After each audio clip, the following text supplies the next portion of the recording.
예, 안녕하십니까.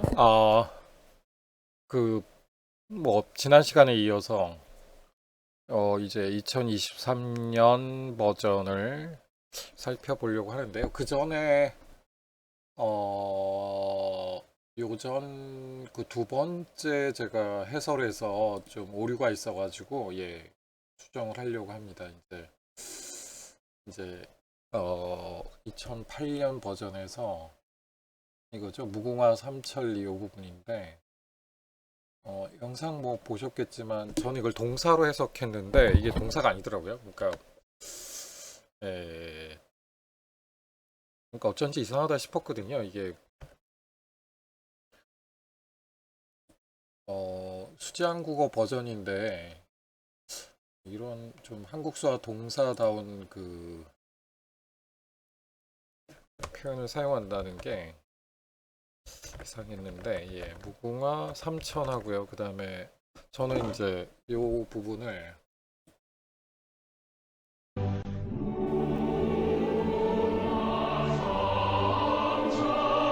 예, 요거죠. 요 부분을 동사로 봤는데, 예, 약간 모 눈에는 뭐밖에 안 보인다는 건지, 어 어쨌든 뭐 좀 한국사다운 뭐 동사도 그렇고 표현들이 나오길 기대해서 이걸 동사로 봤는데 동사가 아니더라고요. 이게 그냥 리더라고요. 사전에도, 예, 등재가 돼 있더라고요. 여기 보시면, 예, 리죠, 리. 거리 단위 이거죠. 근데 이거는, 예, 사전엔 분명히 거리 단위 리에 해당되는 뭐 명사겠죠? 명사로 이거 등재가 돼 있는데, 그러니까 이게 수지 한국어 사용자들 입장에서는, 물론 근데 계속 말씀드리지만, 본인이 수지 한국어 사용자고 자신의 언어가 수지 한국어라고, 그러니까 뭐 그 수지 한국어라고 이렇게 말씀하시거나 인정하시는 분은 거의 없습니다. 대부분 그냥 수화 사용자, 뭐 수어 사용자, 한국 수화 사용자, 한국 수화가 좀 찜찜하시면은 뭐 한국어 대응 수화, 한글식 수화, 뭐 아식 수화, 청인식 수화, 뭐 문법식 수화, 심지어 뭐 이렇게 표현하시는 문장식 수화, 뭐 이런 그런 용어들 쓰긴 하시는데, 어쨌든 수화나 수어라고 하는 용어를 사용해서 어찌됐든 수어 사용자라고 하는 거를 강력히 어필하고 계시기 때문에, 이게 지금 요게 자연스러우시면 수지 한국어 사용자세요. 뭐 자기가 배울 때 나는 뭐 이제 선생님께서 수화를 가르치셨고 수화 기초반이고 나는 수화를 배웠다라고 들었더라도, 이게 만약에 이 2008년 버전, 그다음에 이 무궁화 삼천리, 나라꽃이죠. 예, 삼천, 이거 리예요. 예, 명사예요. 거리 단위를 나타내는 리더라고요. 역시 수지 한국어 사용자들은, 예, 뭐 없는 단어도 만들지만 뭐 있는 단어도 다 이렇게 한국어에 대응시켜서 사용하려고 하세요. 예, 저는 동사로 봤는데 이거 아니에요. 거리 단위를 나타내는 리입니다. 그래서, 예, 완벽한 SK입니다. 이상하다 싶었어요. 예, SK입니다. SK. 근데 이거를 사전에 그 리로 올라져 있긴 한데요. 여기 올라져 있죠. 이거를 사전만 보고 이게 한국어 이제 심리 백리 그럴 때 거리 단위에 해당되는 그 킬로미터나 미터처럼 리잖아요. 그러니까 심리가 4km니까. 그러니까 한국에서는 리 단위를 썼잖아요. 그러니까 심리가 뭐냐면 어, 보통 사람 걸음으로 이렇게 1시간 정도 걸어가면 갈 수 있는 거리를 말하거든요. 그러니까 보통 걸어보시면 우리가 산에서는 그러니까 속도 측정을 해보면 산에서는 한 2km 정도 나오실 거고, 그다음 평지에서 이렇게 그냥 조금 빠른 걸음으로 막 뛰는 정도는 아니고, 그 경보도 아니고, 그냥 조금 빨리 걸으면 1시간 4km 정도 걷거든요. 그러니까 심리가 1시간 정도 걸을 수 있는 거리인 거죠. 이거를 근데 명사로 뭐 거리 단위에 해당되는 수와 단어, 그러니까 명사겠죠. 이거로 보셨는데 저는 이거 예 명사로 보이지 않아요. 실제로도 이거 한국 수화에서 얘기 들어보면은 어 예를 들어서 뭐 그 근데 이게 그러니까 한국어 리에 해당되는 그 거리 단위를 나타내는 명사, 거기다 한국에서 의존 명사인데 하여간 뭐 명사로 쓰이다기보다는 뭐 이런 거죠. 뭐 방 이제 뭐 공간 설정하시겠죠? 방 해놓고 만약에 어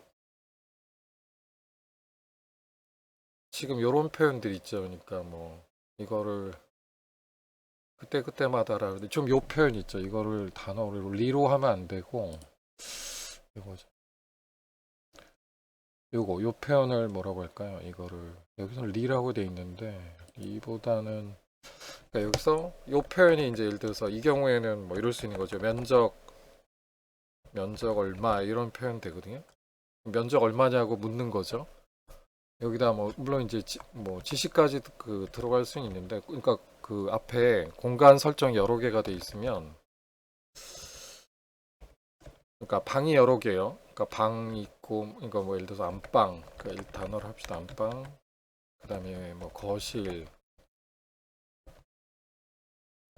그죠? 거실 그다음에 화장실 뭐 이런 식으로 공간 설정 한 뭐 세 개 해놓고 뭐 A를 가리키면 안방이겠죠? 그래서 이 면적이 얼마냐? 그러면은 뭐 예를 들어 10평이다. 뭐 이럴 때 이런 대화가 이루어질 때 쓰는 거거든요. 그러니까 명사보다는 동사에 가까워요, 이게. 그다음에 어 이런 거 있죠. 이게 똑같은 게 똑같은 표현이 그러니까 예를 들어서 뭐 그러니까 여기저기인데 공간 설정하는 거죠. 그러니까 예를 들어서 뭐 그러니까 집 설정해 놓고 학교 따로 공간 설정하는 거죠. 해놓고 가리키기를 해서 그 A와 B 중간 정도 있죠. 그 공간. 그죠? 집하고 학교가 있으면 그 중간에 그걸 가리키면서 이제 이때 만약에 그러니까 같은 표현인데 그 뜻이 좀 달라. 아이고 뜻이 달라서 그런데 이 표현이 들어가잖아요. 그러면은 그 거리를 재보면 얼마냐 이런 뜻이 되거든요. 이렇게 쓰인다고 하거든요. 그러니까 이 경우는 그러니까 적으면 거리 얼마 뭐 이렇게 쓰는 거죠. 그러니까 사전에 아마 뭐라고 할지는 모르겠는데 이거 얼마는 아닌데 거리나 면적을 물을 때 쓰거든요. 그러면 예를 들어서 뭐 5km다라든지 여기 이 경우에는 뭐 이렇게 대답할 수 있는지 모르겠는데 심리로 대답을 하는 거죠. 상대방이. 그러니까 요럴 때 쓰이는 표현이거든요. 이게 동사예요. 이거 동사예요. 리가 아니에요. 이거는. 이거를 이런 거 면적을 묻거나 고리를 묻고 이럴 때 쓰는데 이걸 지금 수지한국어에서 거리 단위를 나타내는 리로 가져온 거거든요. 이거는 그러니까 그 리라는 표현이 나오는 대화나 문장에서 이 표현이 나올 수 있는데 이거는 어 그러니까 리라는 그러니까 명사 거리 단위가 아니고 그러니까 욕뭐 이곳에서 저곳 뭐 학교에서 집 거리가 얼마냐라고 물을 때 그러니까 거리나 그 면적 특정의 어떤 어 그 양을 묻는 그 동사예요. 동사에 얼마냐 이거죠. 물론 이제 그 의문표제와 같이 나타나야 되겠지만 묻는 거죠. 요 골이 얼마냐, 요 방이나 이 가게의 면적이 얼마냐라고 부를 때 이게 나오는 거예요. 이렇게 재보는 거죠. 이렇게. 그러면 뭐 몇 킬로다, 몇 리다, 그다음에 몇 평이다, 몇 뭐 제곱 센티미터 미터 제곱이다, 뭐 이렇게 이런 게 대답이 고 예예 그런 대화가 오갈 때 쓰이는 거거든요. 리가 아니에요. 이건 사전도 잘못 등재된 거고. 이게 명사로 보이세요? 명사 아니에요, 이거. 그다음 이것도 지금 이게 명사겠어요, 이게. 그러니까 저는 지금도 동사로 보이는데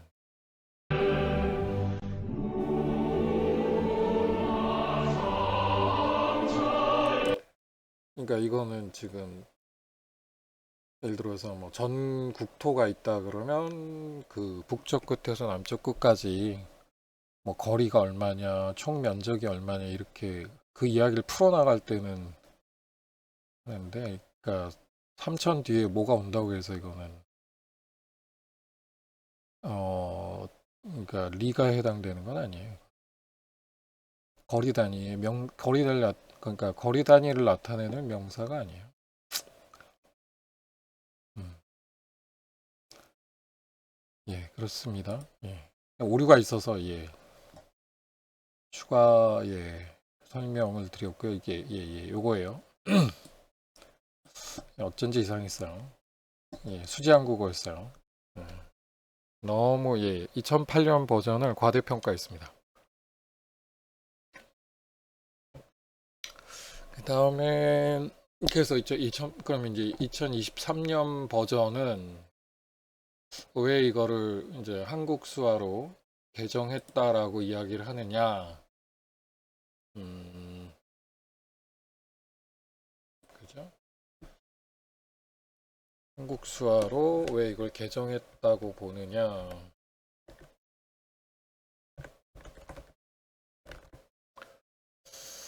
한국 수화 2008년에 한 게 이거거든요. 한국 수화로 개정한 애국가. 2023년에 개정했습니다. 1절부터 4절까지 다 올라 있고 1절 같은 경우는 1절하고 2절인가? 그 여자 모델하고 남자 모델 다 올라가 있는데 뭐 수화 문장 자체는 그 원칙이 정해져 있기 때문에 그대로 해야 되고 지금 2023년 이후에는 통역사분들이 요 그 개정된 한국 수화로 개정된 애국가로 이제 통역을 하실 것을 강력히 권장하고 계시죠. 예. 그 다음에 그 해설도 올라져 있어요. 제가 해설도 좀 같이 볼 건데, 임시정부의 국가. 오, 제 것도 올라있네요. 오, 그쵸? 이거 뭐야? 이것도, 예. 시인 빛나님, 예. 요 시인이 시 소설 쓸 때 그분이 아니세요? 이 시인은 볼 수 있는 사람이세요? 예, 제가 농인이나 난청인 대신에 또는 뭐 청각장애인도 그렇지만 농인 대신에 예, 밀고 있는 호칭입니다. 그러니까 어차피 농인도 귀머거리 농자를 쓰기 때문에 그러니까 뭐 어떤 분께서는 농인께서는 이제 이 귀머거리 농자가 용용자에다가 귀자를 붙여서 되게 좋은 뜻이라고 해석하시던데 안 좋은 뜻이에요. 귀머거리 농자예요. 청각장애도 뭐 병리적 관점에서 만들어진 그러니까 청인이 만든 호칭이고 농인도 그 청인들이 만든 호칭이죠. 그러니까 한자로는 귀머거리 농자고 법적으로나 행정적으로는 중증장애인을 말해요. 1, 2, 3급. 물론 이제 청각장애 옛날 등급 기준으로 하면 2급부터 6급까지만 있었지만 중복장애가 있으면 1급도 있으시거든요. 그러니까 보통 언어장애나 뭐 평형장애 뭐 이런 거 추가로 있으시면 1급도 받으니까 1, 2, 3급만 보통 중증장애인 요즘 표현으로 하면은 장애의 정도가 심한 장애인 그다음 4, 5, 6급은 장애의 정도가 심하지 않은 장애인 경증장애인인데 농인 그러면 법적으로나 행정적 뭐 특수교육 사회복지 분야에서는 그 중증장애인을 의미하기 때문에 좋은 뜻이 아니에요. 그래서 그러니까 미국 농인 그 벤반 그 작가시고 그 미국 갈로데 대학교 대학교 미국 수화 및 그 농문화학과, 농인문화학과의 교수님이신 농인 교수님이신데 농인 작가시기도 하고 이분이 이제 본인을 singing person 볼 수 있는 사람 보는 사람으로 불러달라고 해서 저는 이제 이거를 시인으로 볼 시자를 써가지고 번역을 했거든요. 그러니까 한자로 그러니까 그냥 우리 한국어로 보는 사람 해도 되는데 좀 짧게 얘기하려고 하면 뭐 볼 견자를 써도 되고 그 다음에 뭐 한자로 보다에 해당되는 게 있는데 그냥 볼 시자가 제일 낫더라고. 그 다음에 시인 그러면 오해할 수 있잖아요. 그러니까 뭐 나는 뭐 시인이다 그러면 아 시를 쓰세요 그러는데 이거는 시나 소설을 쓰시는 작가가 아니라 볼 수 있는 사람이다라고 이렇게 그 추가 설명이 필요하긴 한데 근데 그 어떤 중첩되는 의미가 나쁘지가 않잖아요. 그러니까 농인들이 뭐 시 쓰시면 좋잖아요. 예. 이건 사담이고요. 네, 자, 개정된 거 한번 보겠습니다. 남자 거 보실, 둘 다 보죠. 뭐, 예. 1절입니다. 1절.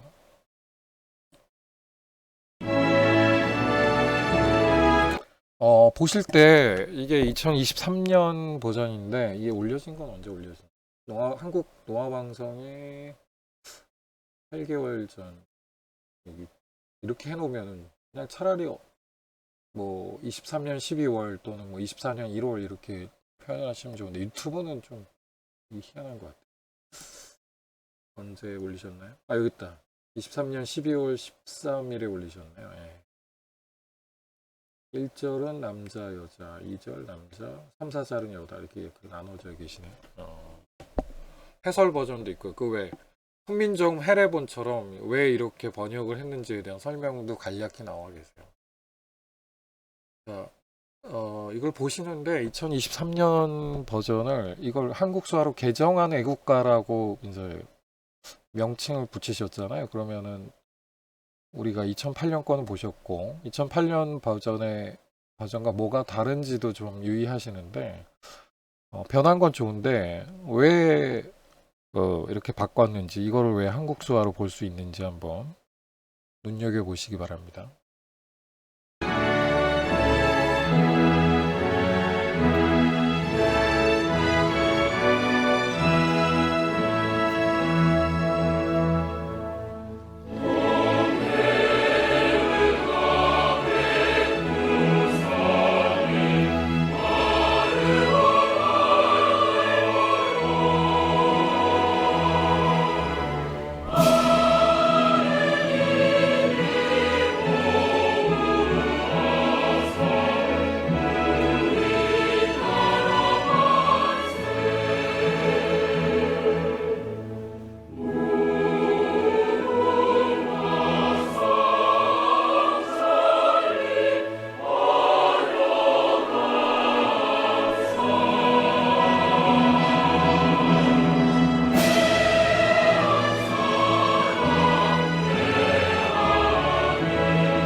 네, 이렇게 개정하셨습니다. 여자 모델, 두 분 다 농인 통역사신 것 같은데, 예, 여자 모델을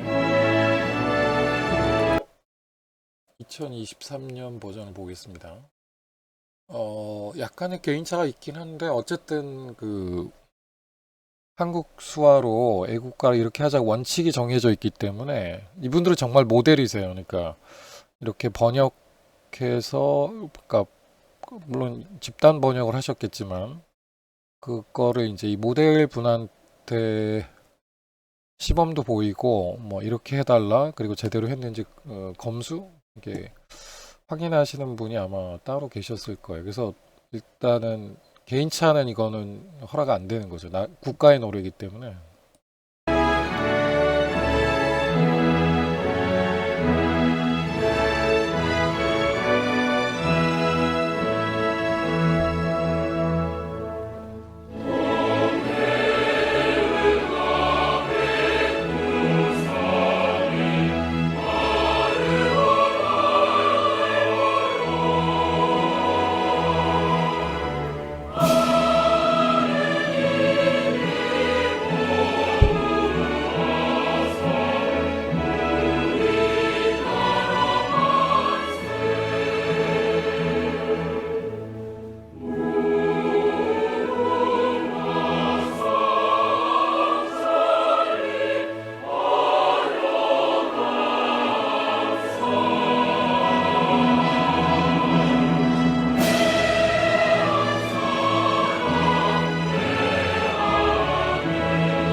네, 많이 달라졌죠, 예.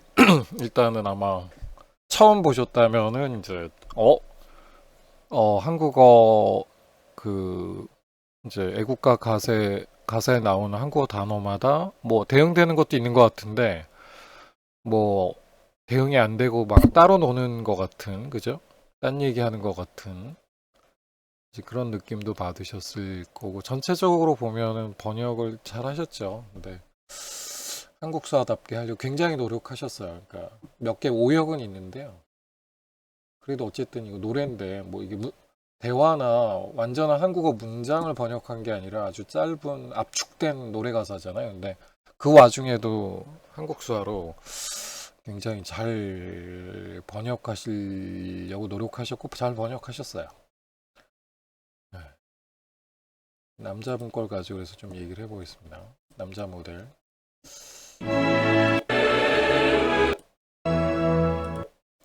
예, 처음부터 보면은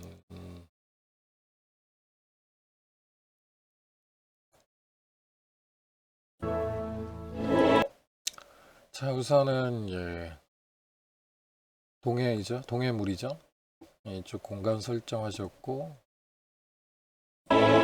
예, 요가 우리가 보기에 그러니까 좌우 대칭이 바뀌니까 네, 우리가 보기로 하겠습니다. 원래는 수화자 입장에서 공간을 기록하는 게 맞는데 네, 보시기 편하라고 우리가 봤을 때 왼쪽에 지금 동해물이 설정됐습니다. 2008년 버전하고 다르죠? 그다음 또 하나가 단어만 나열되질 않죠. 예, 그죠? 고개도 뒤로 가셨고 그 다음에 눈도 가늘게 뜨셨죠. 예, 이거는 뭐예요? 그 이제 뭐 동해에 뜬 해 또는 이제 동해물이 뭐예요? 가깝다 멀다? 예, 멀다는 거를 머리를 뒤로 젖히고 그 다음에 눈을 가늘게 뜨셨죠. 요걸 이제 이런 비수지 조음자, 예, 눈 모양, 그 다음에 머리 이렇게 기울이기, 뒤로 기울이기, 백킹인데 이런 이제 그러니까, 그러니까 1층 손에 이제 단어 정보, 동해물 또는 뭐 동해안에 뜨는 해, 그죠? 일출이죠, 이거는. 동해안 그 단어뿐만 아니라 동시에 그 눈 모양하고 머리 기울이기 있죠. 이렇게 2층, 3층에 정보가 담겨 있죠. 이게 훨씬 음, 네, 그죠? 그래서 여기도 눈에도 정보가 담겨 있는 거고요. 눈 모양. 그다음에 머리도 예, 이거는 뒤로가 있죠. 그러니까 멀리, 그러니까 이 동해 해 뜨는 게 멀리 있다는 거. 저 멀리 있죠? 그럼 반대로 이제 가까운 물체를 얘기하게 되면 또 가까이서 뭔가를 살펴보거나 이럴 때는 고개가 이 머리 자체가 앞으로 기울이고 눈도 눈 트죠. 눈이 가는 게 아니라 예, 눈 모양이 달라지고 네, 그렇죠. 그렇죠. 네. 그다음에 예, 그러니까 손 단어 정보 1층 그다음에 눈 예, 가늘게 떴죠. 2층 머리 뒤로 갔죠. 3층 그다음에 공간 정보 4층. 그러니까 한국 수화는 그 전에도 제가 어디 영상에서 강의한 것 같은데, 그러니까 멀티 티어 랭귀지라고 하죠. 예. 다층 언어 또는 이제 그러니까 여러 층에 동시에 여러 층의 정보가 담겨 있다. 그래서 전 아파트 언어라고 하는데 보통 한국어나 영어, 일본어는 단독 1층 단독 주택 언어예요. 그러니까 여기 이렇게 적었지만 보시면은 그러니까 하느님 뭐 명사죠. 주체고 그다음 이 주격조사 붙고 그다음에 뭐 보호하다 하까지가 아마 그 어간이죠. 그다음 어미 나오고 뭐 우리나라 이렇게 나오는데 단어든 형태에서도 이렇게 순차적으로 후치 방식으로 계속 덧붙여지거든요. 우리는 후치사가 많이 발달돼 있죠. 그러니까 전치사가 아니라 조사나 어미가 이제 후치 뒤에 이제 놓여서 또는 이제 접사라고 하는데 붙어서 이제 의미 정보나 문법, 그러니까 의미 정보를 미세하게 변화시키거나 문법 정보를 추가하는데 어쨌든 선형적으로 쭉 나열되는 1층 단독 주택 언어거든요. 그러니까 멀리서 보면 근데 한국 수화는 아파트 언어예요. 이렇게 지금 요 하나에도 지금 1층, 이것도 사실 더 쪼개보면 왼손은 지금 바다죠. 동해 바다겠죠? 수평선. 그 다음에 이거 오른손은 해죠. 그러니까 이 수평선에서 해가 뜨니까 이게 각각 정보가 다르잖아요. 이렇게 막 더 쪼개면은 뭐 이거 1층, 2층, 눈, 그죠? 멀리 저 멀리 해가 뜬다 이거죠. 3층. 그 다음에 고개도 뒤로 뺐죠. 4층. 공간 정보 5층 이런 식으로 5층 아파트 하는 거죠. 그러니까 병강석 선생님이나 이렇게 A급 통역사, 한국 수화 그 구사 능력이 뛰어나신 분들은 막 9층, 10층 폭발해요. 근데 이제 농인분들이 자기가 수화로 생각하고 이제 수화답게 표현한 것들을 청인 통역사들을 통해서 음성 통역 서비스 받을 때 안타까워하는 게 뭐냐면 되게 1층 손에 담겨 있는 정보만 통역이 되고 2층, 3층, 4층을 아예 전달을 안 하거나 그러니까 못 보거나 봐도 통역을 안 하거나 그래서 음성 통역을 그러니까 음성 통역이 어렵고 잘 못한다라고 농인분들이 이렇게 청인 통역사들을 비판하는 이유 중에 하나가 그러니까 통역을 잘하는 특히 음성 통역을 잘하는 청인 통역사 만나기 어렵다라고 하는 이유가 뭐냐면 단어를 많이 모른다가 아니라 1층에 대한 정보는 뭐 10년 차, 20년 차 되면 잘 아시죠? 그러니까 수화사전에 지금 나와 있는 단어도 어 뭐 이런 그 막 그 전문수화라고 하는 거 빼고 일상수화 있잖아요. 이런 거 보면 3,669개밖에 안 돼요.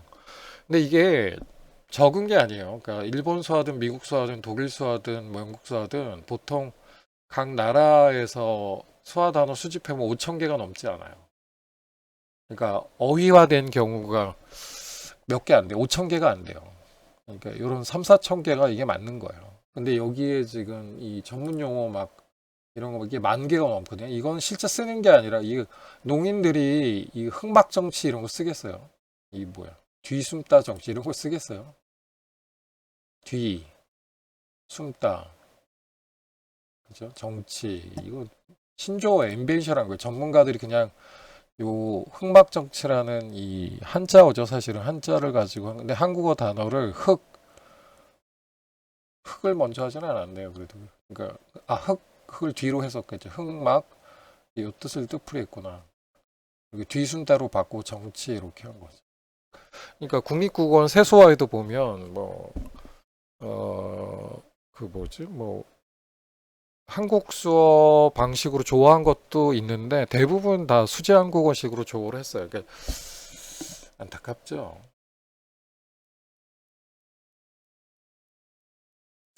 그래서 단어를 그 요 일상생활에서 이건 지금 실질적으로 쓰는 것들이거든요. 그러니까 이거는 쓰지도 않는 걸 만들어낸 거고 이렇게 써라 이렇게 농인들한테 명령을 한 거죠. 수화 전문가들이. 근데 이걸 쓰겠어요? 후생경제 이런 걸 쓰겠어요?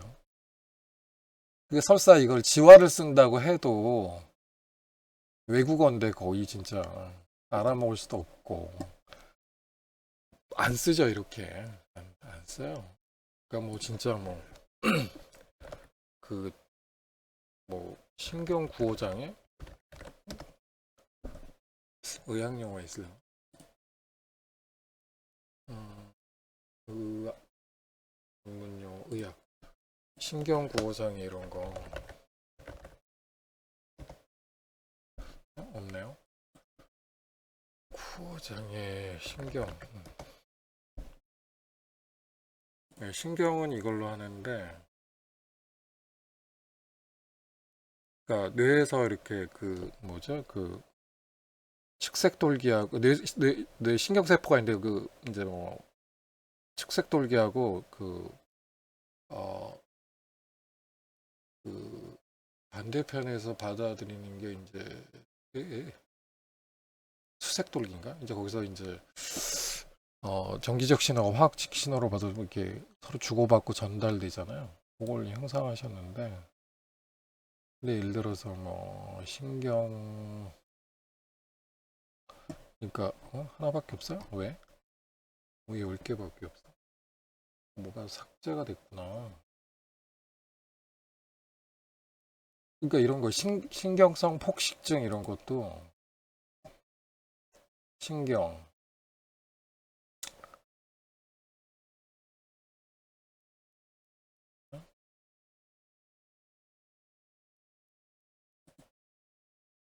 신경 뭐 성질 성에 해당되는 거거든요. 그 다음에 폭식증 과식 그 다음에 증세 이렇게 했는데 그러니까 여러분들 신경성 폭식증 이런 걸 아시는지 모르겠지만 신경 그죠? 성 과식 병 이제 뭐 모습 증상이가지고 이거 지금 총 몇 단어예요? 이거 신조어거든요. 총 이거 몇 개? 이게 말이 네 단어인데 실상 보면 이건 뭐 한 단어로 치면 신경, 예. 이걸 두 개 합치면은 뭐 어떤 거는 과식 증세하겠지만 되게 이 정도 많으면 거의 농민분들이 문장으로 보거든요. 이게 한 단어라고 이거를 그러니까 뭐 독일어가 막 이렇게 하이폰을 붙여서 늘리긴 하는데 어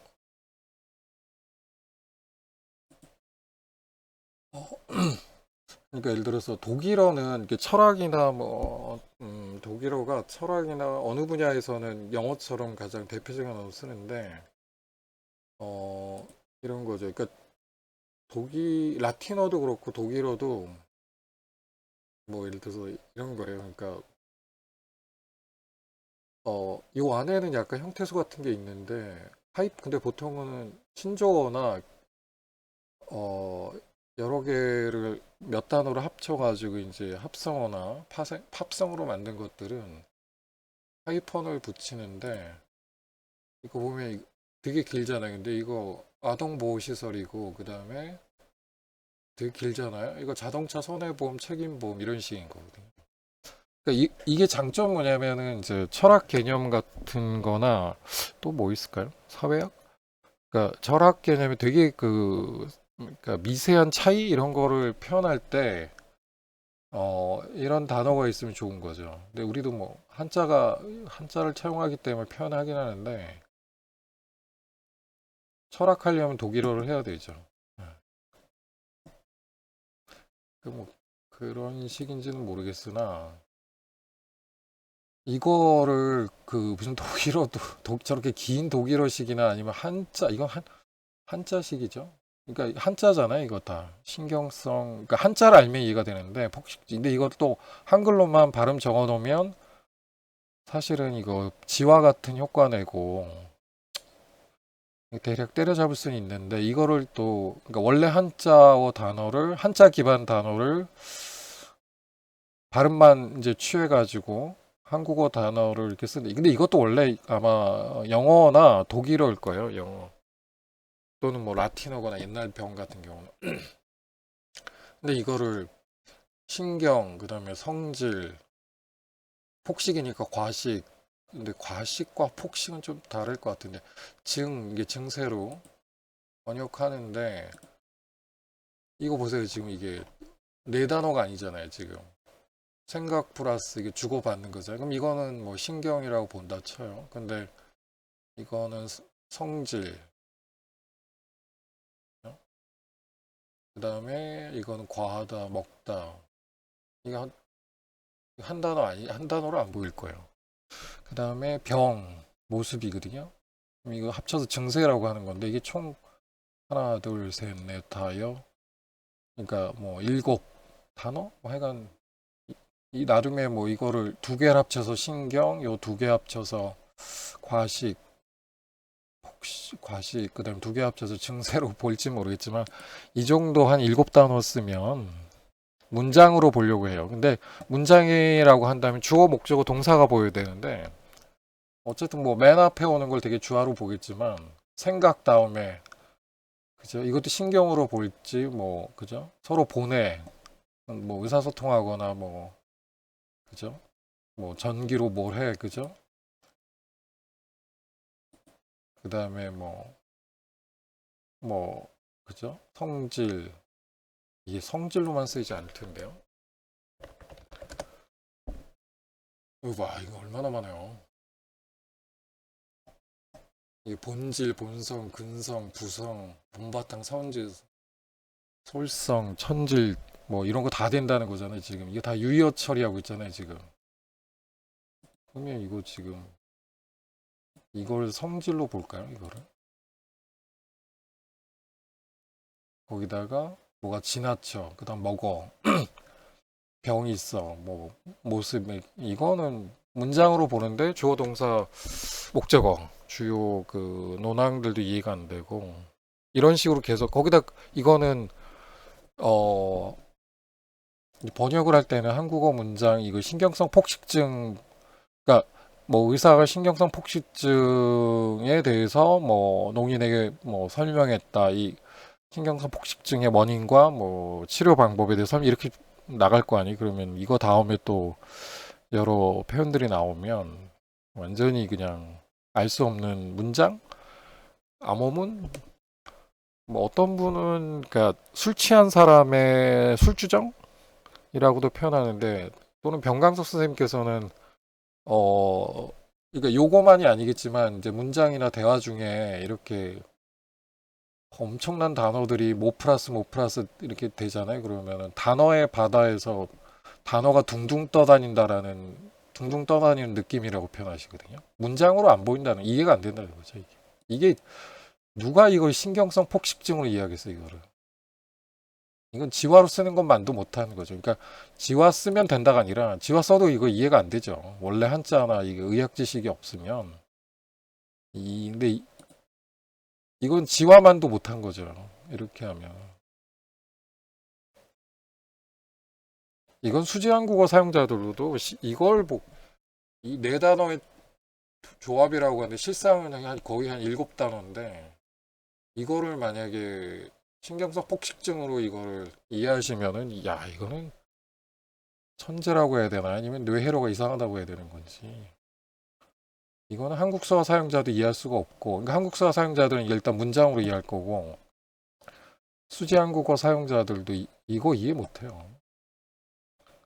그러니까 이런 건 다 그 인벤션 된 거예요. 그러니까 그냥 새로 만들어낸 거고 사용하지도 않는 걸 수화 전문가들이 그냥 한국어 단어에 대응하는 수화 단어가 없으니 이거 없는 게 당연한 거지. 이런 게 있겠어요? 후생경제 이런 것도 우리가 학문적으로 원래 없던 한국어 단어가 아니잖아요. 이게 경제학 같은 거 공부하고 막 이러면서 후생경제라는 단어도 알고 개념도 알면서 주로 한자, 이게 아마 대부분 이것도 일본 학자들이 만든 단어일 거예요. 그러니까 요거에 해당되는 영어 그 학문 용어가 있을 텐데 그거를 일본 사람이 후생 경제라고 번역을 하고 우리는 이제 그대로 따오는 거죠. 그게 되게 많아요. 우리가 학문적으로 후진국이라서 일본 애들, 그러니까 수화라고 하는 용어도 일본 학자가, 그 무식한 학자인데 일본 학자가 한자로 그 처음엔 수화, 그 다음에 일본이나 중국은 여전히 홍콩도 그렇고 뭐 여전히 수화라고 그러는데, 전에 어디서 강의한 것 같은데, 그러니까 그 그러니까 지금도 일본이나 중국, 뭐 대만, 뭐 홍콩, 뭐 아마 말레이시아 뭐 이런 데도 전부 다 말레이시아 그 농인들의 언어를 아마 수화라고 할 거예요. 뭐 한자로는 이거 잘 아시겠지만 이거예요. 한자 손수자에다가 이거 쓰거든요. 근데 우리는 이제 2016년에 뭐 법 개정하면서 공식적으로 수화라고 하는 용어를 쓰지만,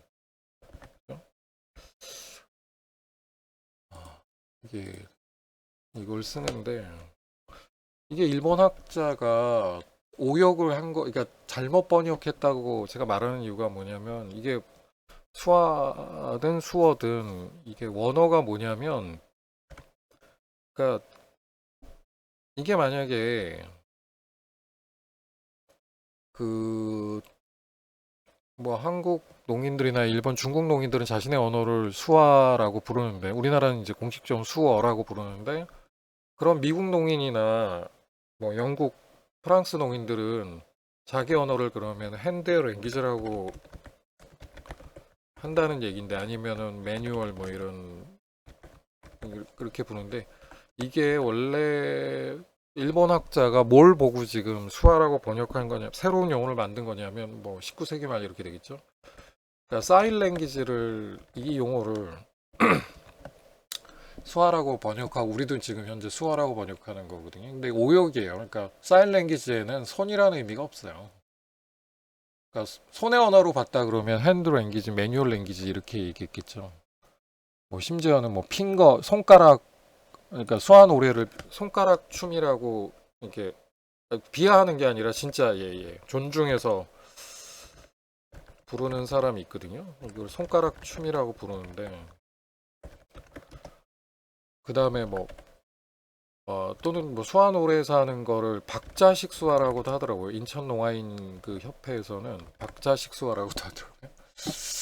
이건 뭔지 모르겠어요.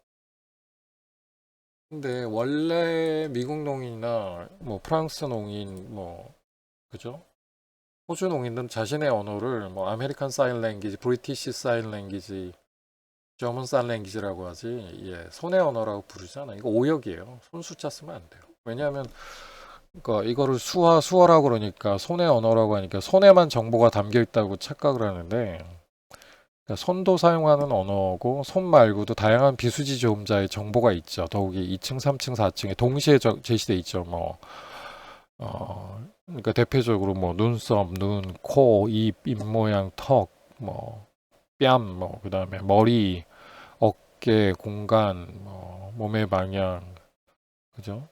다양한 그 비수지, 그러니까 손 말고 다른 곳에 정보가 많기 때문에 이게 번역을 잘못한 거예요. 그 더욱이 일본 학자가 번역을 잘못한 거를 이제 비판 없이 그냥 한국과 중국에서 쓰고 있는 거죠, 여전히. 그러니까 화를 어로 바꿨다고 해서 뭔가가 제대로 제대로 된 용어가 된 게 아니에요. 이 손숫자가 더 문제예요. 그러니까 이게 이 손숫자, 손의 언어 이걸 쓰다 보니까 수화 배우신 뭐 청인이든 농인들이 이제 10년, 20년, 심지어는 농학교 교사인데 한 40년 넘게 뭐 본인 생각엔 수화로 학생을 가르쳤다고 그러는데 예, 손만 움직이신 거죠. 다른 곳에 정보가 없다고 생각하신 거죠. 예, 이거는 그냥 그래요. 예, 이거는 인벤션 된 거예요, 이거는. 근데 잘 한국 수화식으로 인벤션 했으면 농인들도 채택을 하고 퍼져나갈 텐데 안 퍼져나가죠. 이건 수제 한국어식이고 이거는 쓰지도 않는 걸 만들어낸 거고 실제 농인들이 쓰는 거 수집한 거는 한 요 정도일 거예요. 3,600개 요 정도. 여기에는 그러니까 뭐 A 플러스 B 플러스 C 플러스 이런 건 없잖아요. 특히 단일어들은 뭐 믿을 만한데 근데 아까 리 같은 거는 단일어더라도 사전 믿으시면 안 돼요. 이거는 지금 이거는 거리 단위를 나타내는 명사가 아니에요. 리모컨 이런 거야 뭐. 근데 이것도 지금 분류사 구문으로 봐야죠. 지금 뭐 그러니까 그 분류사 구문이나 뭐 생산적 수화에서 이렇게 개체 분류사로도 볼 수 있는데 취급 분류사로도 좀 볼 수가 있고. 그래서 어우야 단어가 그러니까 뭐 초짜분도 그렇지만 근데 통역사 시험 합격했으면 아주 초짜는 아니니까 아닐 텐데 그래도 어쨌든 10년 차, 20년 차 되더라도 그러니까 농민분들한테 음성 통역을 잘한다라고 평가를 못 받는 이유가 뭐냐면 그냥 저거 한 5천 개도 안 되는데 3,669 그거 모르시는 분 거의 없을 거예요. 그거 모르면 공부하시면 되죠. 아까 여기서 이거 다 올라져 있는데 이거 공부하는데 뭐 1년 걸리겠어요? 한 달 걸리겠어요? 아는 것도 많을 텐데. 근데 한국 수화는 사실은 1층 단독주택 언어가 아니라 더욱이 그러니까 이런 어, 그러니까 첨가어 뭐 이렇게 교차어가 아니라 1층 손 또는 단어 정보와 함께 2층, 3층, 4층 눈썹, 눈, 머리, 뭐 공간 이렇게 다양한 비수지 조음자의 정보가 담겨 있는 그 크게 특히 그 동시에 담겨 있는 그 멀티 티어 랭귀지거든요. 그러니까 수화가 한국어 가장 다른 측면인데, 한국 수화가 멀티 티어 랭귀지다. 그러니까 제 언어로 하면 아파트 언어인데, 아파트 언어라고 하는 거를 모르면 10년, 20년 지나도 수화가 늘지 않아요. 이 티어가 이제 아파트의 1층, 2층, 3층을 말하거든요. 그러니까 층위라고도 하고, 그냥 어려운 단어는 아니에요. 그냥 아파트의 1층, 2층, 3층 있죠. 그걸 티어라고 그래요. 멀티면 다층이잖아요. 여러 층. 뭐 요새는 뭐 100층, 100층 아파트 있나? 고층 아파트, 그러니까 보통 한 25층 이상 초고층 아파트들도 있고, 보통 20층, 15층 이러잖아요. 예, 아파트 언어인데, 아파트 언어라고 하는 걸 모르시면 이게 10년, 20년 지나도 수화가 안 늘어요. 진짜 안 늘더라고요.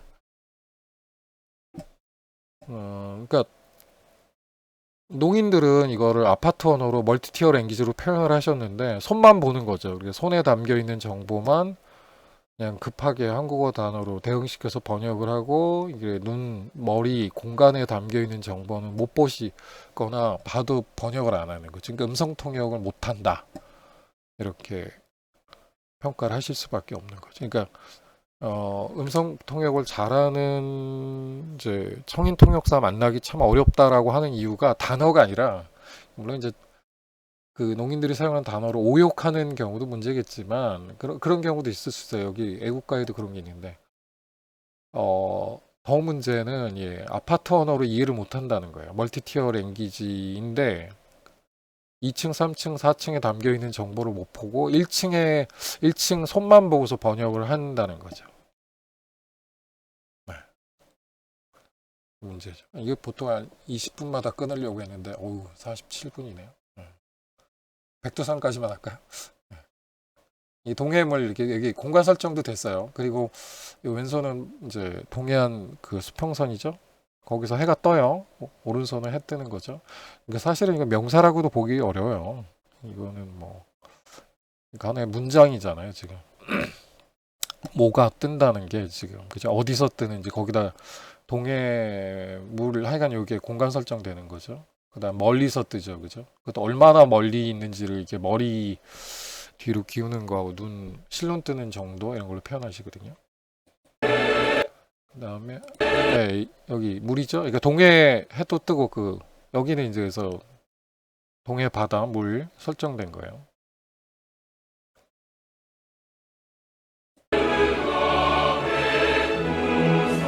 네, 이건 백두산 흰 머리 쓰지만 또 하나가 예, 산이 하나가 백두산이 아니라 거의 우리는 그 산맥들이잖아요. 그러니까 뭐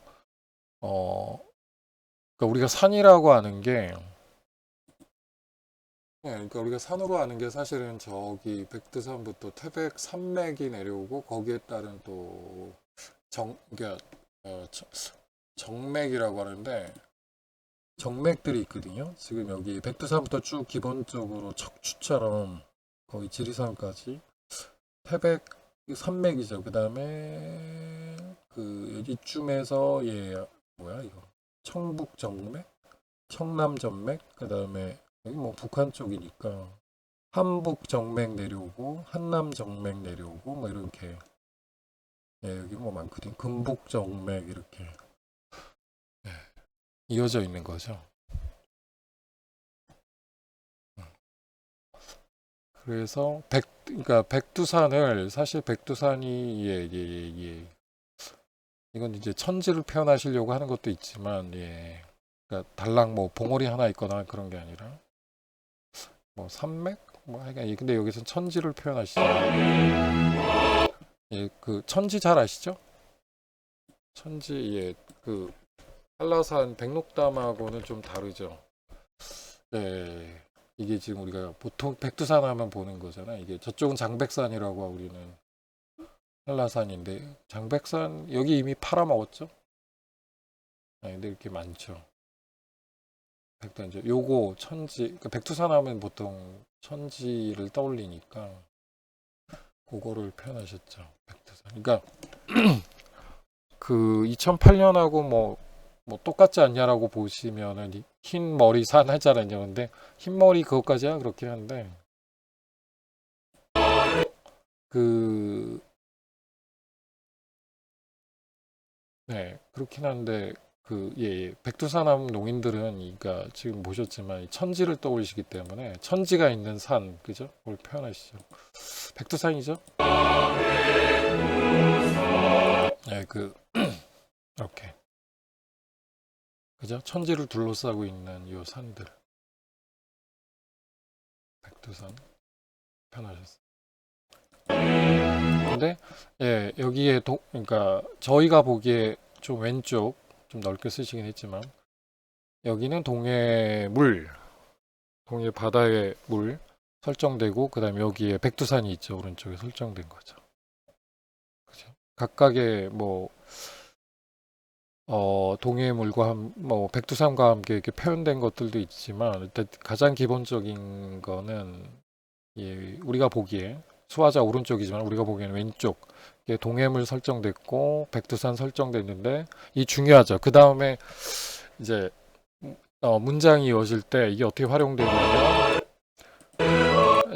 하느님, 주어 표시됩니다. 별도로. 여기 티 나타났어야 되는데, 이게 노래다 보니까 안 나서 티 나타나야 됩니다. 그러니까 눈썹 올라가고 눈 커지고 눈에 힘 주셔야 돼요. 자, 근데 이게 어떨 때 쓰이냐면, 이게 지금 보호하다, 보호하다, 살펴보다 뭐 이럴 때 쓰는 거네요. 뭐 검사하다도 쓰지만 여기서는 보호하다 하겠죠. 자, 보호하는데 지금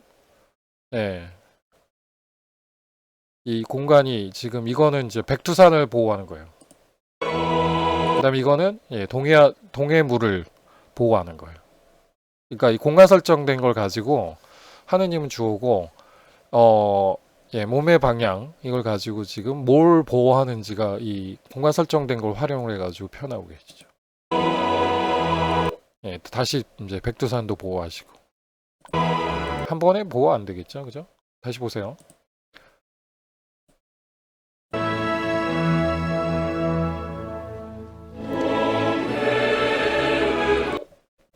자, 왼쪽 우리가 보기에 왼쪽에 동해물 설정됐어요. 바다.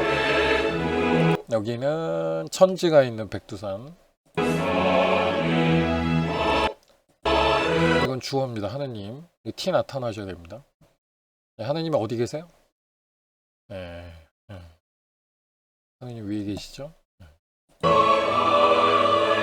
다음에 자, 손의 1층에는 자, 손으로 지금 그죠?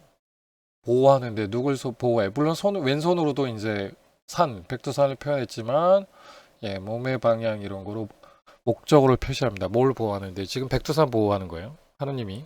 이거는 하느님이 동해물을 보호하시는 겁니다. 다시 백두산 보호하세요. 자, 오늘은 여기까지 하겠습니다.